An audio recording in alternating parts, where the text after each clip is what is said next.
Jeda kompetisi selama setahun seiring pandemi COVID-19 tidak membuat Persatuan Sepak Bola Indonesia PSSI pasrah dengan keadaan. Buktinya sejak 2 hari lalu mereka sudah mengumumkan pemanggilan pemain untuk membentuk tim nasional yang disiapkan menuju SEA Games 2021 di Vietnam.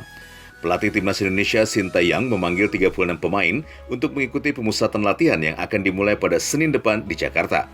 Dari ke-36 pemain yang dipanggil, 2 pemain muda Barito Putra masuk dalam daftar pemanggilan pemain Timnas U22 tahun ini.